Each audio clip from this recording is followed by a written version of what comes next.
Yo, what's up mga ka-op tutorials and sound? So, for today's video, gagawa tayo ng setup, video okay setup na request ng ating isa sa mga subscriber na si Sir Randy Repulles. So, yung request niya is ganito. Idol, yung buntag, mag-vlog ka ng PLX-15 at ACA-5. So, match mo, tingnan kung gaano siya kalakas sa outdoor. Tapos, mag-video okay ka na rin if okay ba siya. Thanks, more blessing. Gagawa natin ito ng video ngayon. Yung concern ko lang dito is sa outdoor gagawin kasi baka mapagalitan tayo ng kapitbahay. Masyado nang malakas tapos medyo tahimik kasi dito sa lugar namin. Dito to But anyway, indoor lang tayo tapos set up lang natin ng mabuti yung volume ng ating video okay setup. We'll try our best sir kahit hindi tayo marunong kumanta. Konti lang naman. Bola pero lang yan. bahala na kayo. Without further ado, let's go!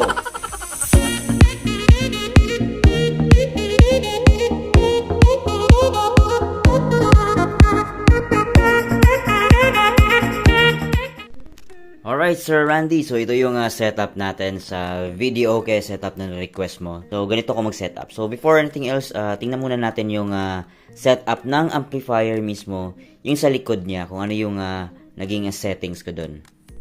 Ayan sir, so yung dito may ground at saka lift. Sinet ko sa ground. Tapos yung voltage ko is naka 0.77 volts. Tapos naka pass lang siya. At saka naka stereo type. Stereo. Ayan. So medyo madilim lang. Anyway, yan yung settings ko sa likod sir. Okay, proceed tayo. So, yung connection natin, sir, is napaka-basic lang. So, mixer, tapos rekta na siya sa amplifier, naka-stereo type. Tapos, amplifier to PLX-15 from Crown speakers. Ayan. So, wala ng processor, sir, para mas, basic na basic lang. So, yung gagawin natin na connection sa audio natin is Bluetooth tayo. Bluetooth at saka gagamitan din natin ng wired. So, dalawang setup din. Okay, so let's go. Okay, turn on muna natin yung gamit natin.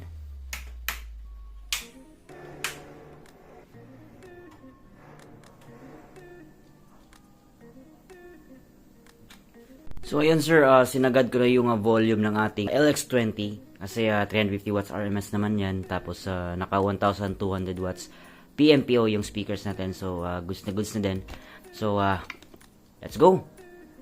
Okay, so set natin to Bluetooth ang ating mixer. So on natin yung Bluetooth natin dito.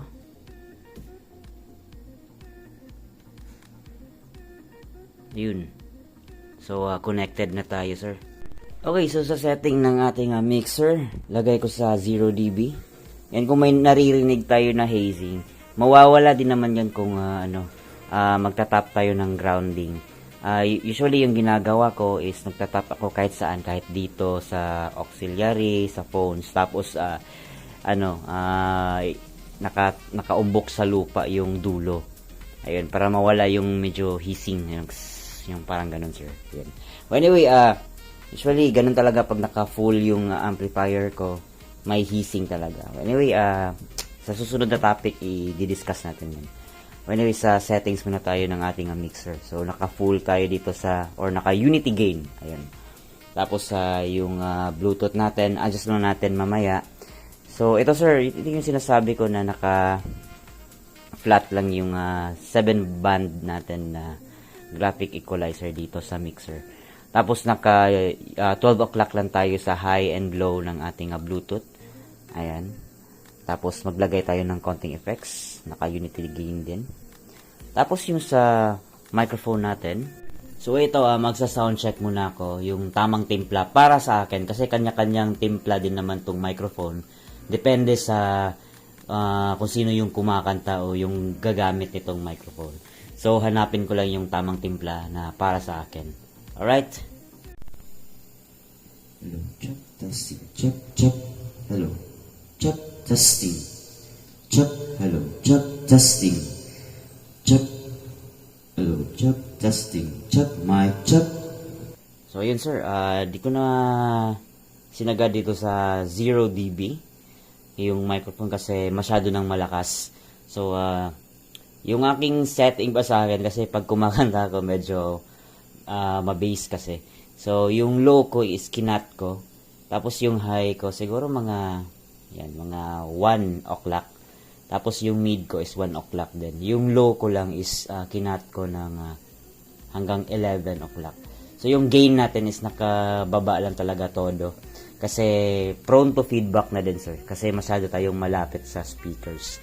So sa ganitong area is yung tamang volume lang din. So marami tayong i-consider na mga setting dito sa ating mixer.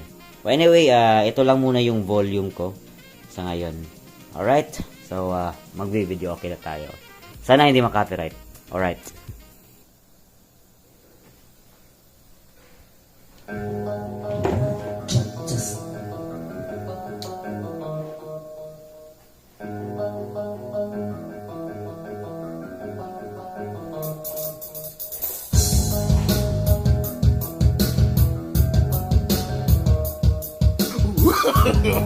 No, no, no, no.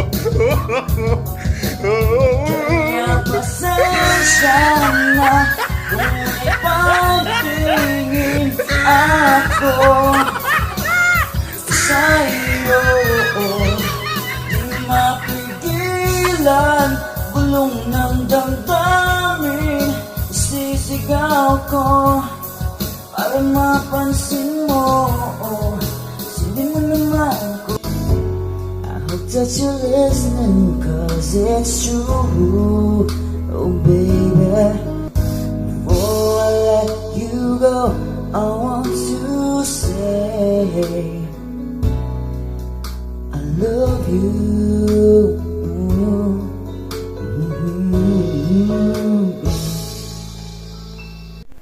Alright, medyo bitin lang yung nagiging setup or sound check natin. Di totoo yan. Sa video, okay sir. Kasi hindi ako makabuelo dito. Kasi kapitbahay baka magalit sa atin. Medyo maaga pa kasi. Try pa tayo ng isa. Medyo lakasan natin konti yung volume. Then, siguro mga konting mapakita ko lang sa iyo kung ano yung naging settings ko sa mixer amplifier. Ganun. Alright. At kung di ka makita, makikiusap kay bahala na ako'y sa'yo at ika'y aking lamang. So, ayun sir, pasensya na talaga so hindi ako makabuelo talaga dito. Yun lang yung ginamit ko na volume. Well, anyway, volume pala natin dito, yung titingnan natin dito sa ilaw, sa attenuator natin, is yung pinakamalakas na pinaka-safe sa iyong system. So, yung technique ko dyan is ganito.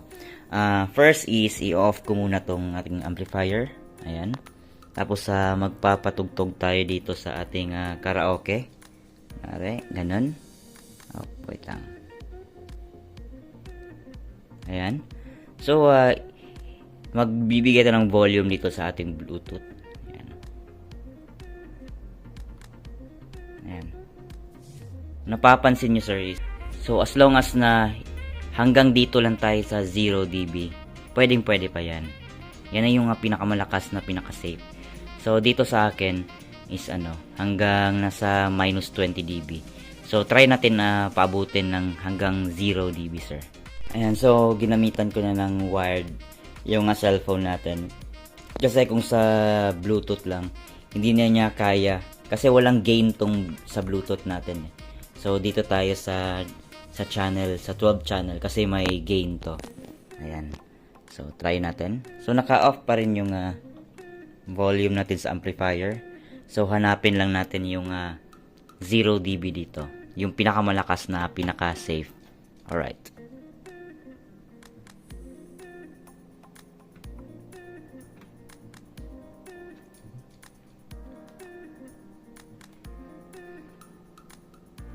So, mag-aakyat pa tayo sa gain.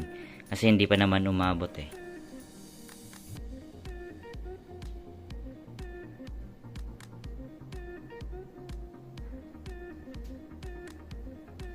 Oops. Yun. So, yan na yung pinakamalakas na pinaka-safe natin, sir. Ayan. So, naka 0 dB tayo dito. 0 dB sa main. At saka hanggang siguro mga 1 o'clock lang yung gain natin. Ayan. So, yan na yung pinakamalakas. So, dito na tayo pwede na itong i-full, sir. So, pero hindi pa rin ako maka-full dito.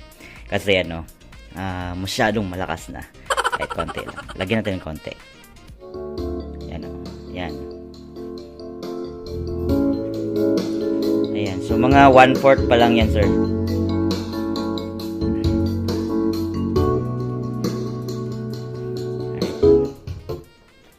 Alright. So, yun yung sinasabi ko, sir, na kung maaari lang na hanggang dyan lang. Ayan. So, walang peak. Dapat walang peak. Same din dito. Dapat hindi magpipik. So, kung magpipik na dito, sir, atras ka. Ayan. Alright. Ayun, Sir Randy, sana na-explain ko ng maayos kahit papano. Yun yung mga naging setup natin sa iyong video okay setup. So, sana nakatulong, sir, at na-explain ko ng maayos, sir. And nga pala, shout out sa iyo, Sir Arvin Alzaga. Ayan, sir, congrats in advance sa iyo, sir, sa mga darating na bibilin mo ng mga speakers at sa iyong sound system setup. So, congrats in advance. Alright. So, till next setup, mga ka-off-duty lights and sounds. Alright.